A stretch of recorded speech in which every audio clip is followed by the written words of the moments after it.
आचार्य जी, कार्यक्रम की पिछली कड़ी में आपने हमें समझाया था कि किस तरीके से अपने ही जो है वो दुश्मन बन जाते हैं बिना किसी कारण के।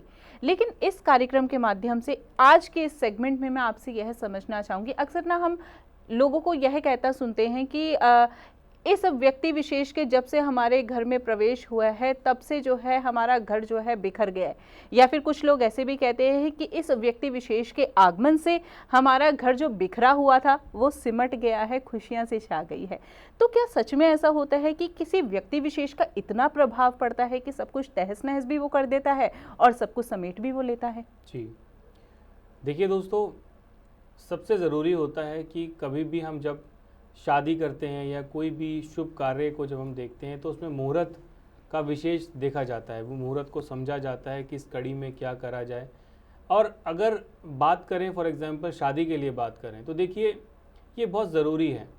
मैं किसी पर्सन को मैं गलत साबित नहीं करना चाहता या किसी को मैं नेगेटिव नहीं कहता, लेकिन हाँ, ऐसा ज़रूर होता है कि कभी कभार कुछ ऐसी कुंडलियाँ मैच मेकिंग हो जाती हैं जो आपस में मैच होना ही नहीं चाहिए। यानी वो जो कुंडली के अंदर दोष होते हैं, कुंडली में ऋण होते हैं। आप इस चीज़ को समझिए। आप एक छत के नीचे रहते हो, एक छत के नीचे आप हो, आपकी वाइफ है, माता पिता हैं, बच्चे हैं, दो, सबका व्यवहार अलग है, खाना वही है, चीज़ें वही हैं, सेम ब्लड का रिलेशन है, लेकिन सबकी एक्टिविटीज़ अलग हैं, पसंद अलग है, नापसंद अलग है, व्यवहार में भी बदलाव है। किसी को बहुत नींद आती है तो किसी को नींद ही नहीं आती, किसी को बीमारियां दवाइयां चलती रहती हैं तो किसी को दिक्कत ही नहीं आती, किसी का वज़न बहुत ज़्यादा बढ़ रहा है तो किसी का वज़न ही नहीं बढ़ता। ऐसा होता है ना, घरों के अंदर अक्सर होता है। ये कुंडली में कोई ना कोई दोष बनते हैं, कोई ग्रहों की स्थिति बनती है। इसी प्रकार जब हम शादी करते हैं या फिर हमारे घर संतान पैदा होने वाली होती है तो उस समय पे देखा जाता है कि जो ब्रह्मांड में जो गोचर की स्थिति है, ग्रहों की पोजीशन क्या है, कितने ग्रह एक साथ बैठे हुए हैं। एक छोटा सा टॉपिक मैं आपको बताता हूँ। जैसे अभी युद्ध की बात चल रही थी, हमने पहले भी इस टॉपिक पे बात करा था कि देश और दुनिया के अंदर कहीं ना कहीं युद्ध की स्थितियां बनेंगी, हमने इस टॉपिक पे बात करी थी।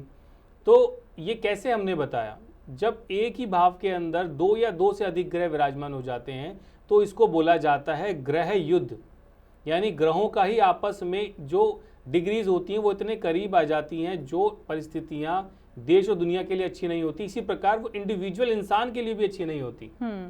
तो जब भी आप कभी भी कुंडली को मैच करते हो तो ये ज़रूर आप देखें कि सामने वाले व्यक्ति की कुंडली में क्या क्या दोष हैं, क्या परिस्थितियां हैं, इनकी आने वाली दशाएं कैसी हैं, क्या इनके दोष की वजह से हमारे घर के अंदर परेशानियां तो नहीं पैदा हो जाएंगी, क्योंकि वो आपके सीधा कनेक्ट होती हैं आपकी कुंडली के अंदर आपके जो कुंडली के सप्तम भाव। जैसे फॉर एग्जांपल मैं, क्योंकि टॉपिक ही हमारा इसी प्रकार था कि किसी के आने से हमारे घर के अंदर खुशियां भी आती हैं, दुख भी आते हैं। जब आप शादी करते हो तो कुंडली का सप्तम भाव एक्टिवेट हो जाता है। सप्तम भाव होता है हमारे जीवन के अंदर रोजाना की कमाई, हमारा अगर ऑफिस है तो कैसे कलीग्स हैं, ये सप्तम भाव है। हमारी दुकान है तो कैसे ग्राहक आते हैं, ये सप्तम भाव है। रोजाना की कमाई को सप्तम भाव कहा जाता है। अब शादी भी एक पार्टनरशिप ही, अगर हम इसको ध्यान से समझे तो दोनों का तालमेल होना बहुत ज़रूरी है। आपके पार्टनर का सप्तम भाव भी अच्छा होना चाहिए और आपका भी सप्तम भाव अच्छा होना चाहिए। फिर उसके बाद आती हैं कि किन गोचर परिस्थितियों के अंदर आप इस शादी को करते हो। अगर ये गोचर परिस्थितियां अच्छी हैं, दशाएं अच्छी हैं, तो शादी होते के साथ ही आप देखते हो कि लड़का लड़की दोनों तरक्की कर जाते हैं। हाँ जी। लेकिन वहीं अगर ऐसी दशाएं मिल जाती हैं जो पाप दृष्ट, पाप कतरी से संबंधित योग बनाती हैं, तो वो क्या करते हैं, शादी होने के बाद पूरे घर के अंदर कोई ना कोई परेशानी, दिक्कतें आती हैं। मैं किसी इंडिविजुअल इंसान को गलत नहीं कहना चाह रहा दोस्तों, ये सब ग्रहों की मैं कैलकुलेशन आपको बता रहा हूँ। तो ऐसा होता है कि जब कोई व्यक्ति शादी करके आपके घर आए तो वो परिस्थितियाँ खराब हो जाती हैं। ऐसे भी आप देखते हो कि बच्चे जब पैदा होते हैं, हालांकि कुंडली के अंदर जो पंचम भाव है ये संतान का है। सप्तम पहले आया कि पंचम पहले आया? पंचम। यानी कि संतान डिसाइडेड है कि आपके घर में संतान किस रूप में होगी, पार्टनर आपको बाद में मिलता है। ये सच्चाई है दोस्तों ज्योतिष की। इसीलिए पंचम भाव कुंडली का पास्ट को रिलेट करता है कि पास्ट के आधार पे आपको इस जन्म में कैसी संतान मिलेगी, संतान होगी भी कि नहीं होगी। ये बहुत ही आपने एकदम नई बात हमें बताई जी। तो पंचम भाव के अकॉर्डिंग हम ये डिसाइड करते हैं कि इनके यहाँ संतान किस रूप में होगी, कैसी होगी। उसके बाद शादी का डिसीजन लिया जाता है। तो अब क्या होता है दोस्तों कि आपके कर्मास के आधार पे, पिछले जन्मों के कर्मास के आधार पे आप ये डिसाइड हो पाता है कि इस जन्म में आपको संतान किस रूप में मिलेगी, उस संतान के जो पैर होंगे वो आपके लिए कितने भाग्यशाली होंगे या नहीं। फिर डिसाइड होता है कि आपको किस प्रकार आपको शादी के योग बनते हैं। कई ऐसे माँ बाप है कि जिनकी शादी भी नहीं होती, सिंगल फादर है, सिंगल मदर है, अडॉप्ट कर रखा है उन्होंने चाइल्ड को। ऐसे बहुत केसेस आते हैं कि आचार्य जी हम मेरी शादी नहीं करी, मैंने बच्चा अडॉप्ट कर रखा है।